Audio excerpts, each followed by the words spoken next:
तो आज का हमारा टॉपिक है भारत की समुद्री सीमा। पिछले वीडियो में हमने पढ़ा था भारत की पड़ोसी देश के बारे में। आज हम जानेंगे कि भारत की समुद्री सीमा किन राज्यों से लगती है और ये जो आधार लाइन होता है वो क्या होता है, प्रादेशिक समुद्री सीमा क्या होता है, उन सब के बारे में जानेंगे। यहाँ पे आप देख रहे हैं भारत का मैप। सबसे पहले मैं आपको दिखाना चाहूँगी भारत की तटीय सीमा कितने राज्यों से लगती है। तो ये जो आप भारत का मैप देख रहे हैं और सबसे पहले आपको कि यहाँ पे तटीय सीमा यहाँ से लगती है, गुजरात के कच्छ से लगती है, कर्नाटक, गोवा, केरल, तमिलनाडु, आंध्र प्रदेश, उड़ीसा और पश्चिम बंगाल, इन राज्यों से तटीय सीमा लगती है। अगर आप ध्यान से मैप को देखें तो यहाँ पे आप देख रहे हैं कि भारत की जो तटीय सीमा है टेढ़ी मेढ़ी है यहाँ पे। तो इसलिए क्या किया गया है कि भारत की समुद्री सीमा को मापने के लिए एक काल्पनिक लाइन खींचा गया है जिसे आधार लाइन कहते हैं, इसको बेस लाइन कहते हैं। ये जो मैं लाइन आपको बनाकर दिखा रही हूँ ये हमारे समुद्री सीमा को मेजर करने के लिए एक काल्पनिक लाइन बनाई गई है जिसे बेस लाइन कहते हैं। हमारे समुद्री सीमा और बेस लाइन के बीच का जो जल होता है उसे हम कहते हैं आंतरिक जल। उसके बाद से यहीं से समुद्री सीमा का माप शुरू होता है बेस लाइन से। तो बेस लाइन से 12 नॉटिकल तक अगर आप जाते हैं तो उसे हम कहते हैं प्रादेशिक समुद्री सीमा। इस पे उतना ही हक होता है जितना कि स्थलीय सीमा पे आपका हक होता है। उसके बाद 12 नॉटिकल से आगे अगर जाएंगे तो ये होता है 24 नॉटिकल। 24 नॉटिकल में संलग्न क्षेत्र आता है और 200 नॉटिकल में आता है अनन्य आर्थिक क्षेत्र। इनके बारे में डिटेल में भी हम जानेंगे कि संलग्न क्षेत्र क्या होता है, अनन्य आर्थिक क्षेत्र क्या होता है, इन सब के भी बारे में हम डिटेल से पढ़ेंगे। सबसे पहले मैं आपको बता दूं कि समुद्री सीमा की दूरी को मापने के लिए नॉटिकल मील का यूज किया जाता है। एक नॉटिकल बराबर होता है 1.8 किलोमीटर। यहाँ पे आप देख भी सकते हैं कि मैंने वो नोट करके आपको दिया है ताकि कोई प्रॉब्लम ना हो।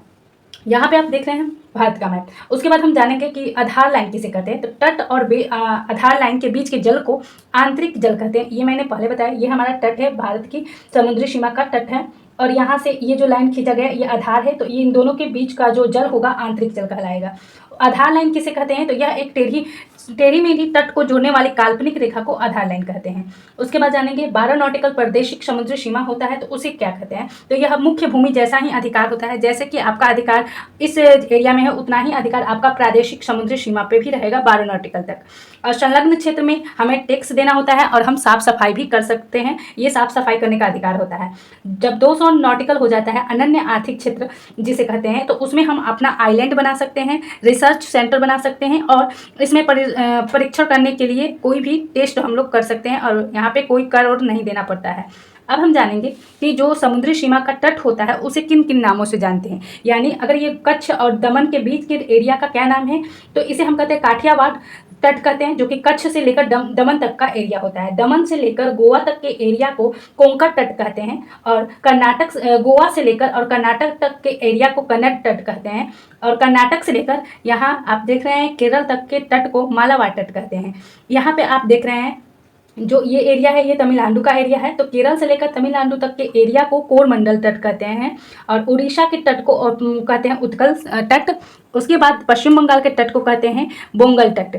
इसे मैं आपको लिखकर भी दिखाई हूँ, जो आगे ने आपको मैप के द्वारा दिखाया और समझाया उसी को मैंने लिखकर भी यहाँ पे दी हूँ थ्योरी टाइप में। जैसे कि आप देख सकते हैं काठियावाड़ तट कौन सा एरिया होता है तो कच्छ से लेकर दमन तक का क्षेत्र काठियावाड़ तट कहलाता है। कोंकण तट जो होता है वो दमन से लेकर गोवा तक के एरिया को कहते हैं। कन्नड़ तट कहते हैं गोवा से कर्नाटक तक का क्षेत्र होता है। मालाबार तट जो होता है यह कर्नाटक से केरल तक का होता है। कोरमंडल तमिलनाडु से कृष्ण नदी तक का क्षेत्र होता है और उत्कल सरकार जो होता है इसको उत्कल तट भी बोलते हैं और कहीं कहीं पे उत्कल सरकार भी लिखा रहता है। तो वो होता है कृष्णा नदी से महानदी तक के एरिया को।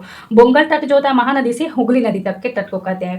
तो यहाँ पे ये हमारा तट वाला समुद्री तट वाला खत्म हो गया। उसके बाद इसमें क्वेश्चन किस प्रकार से बनता है ये मैंने आपको यहाँ पे कुछ एग्जाम्पल देकर बताया है जो कि प्रीवियस ईयर क्वेश्चन में आ चुका है।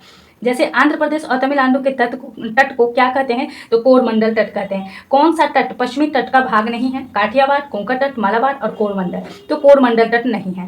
क्षेत्रफल की दृष्टि से भारत का सबसे छोटा जिला माहे है जो कि केरल का है और यहाँ पे भारत की प्रादेशिक जल सीमा समुद्री सीमा कितने नॉटिकल से लगती है तो वह होता है 12 मील नॉटिकल होता है, जो कि मैंने आपको मैप में भी देखा कर बताया था। आशा करती हूँ कि आप सबको यह टॉपिक समझ में आया होगा। वीडियो अच्छी लगे तो लाइक शेयर करना ना भूलें और तो अपना कमेंट अवश्य ही कमेंट बॉक्स में लिखें। Thank you for watching my video.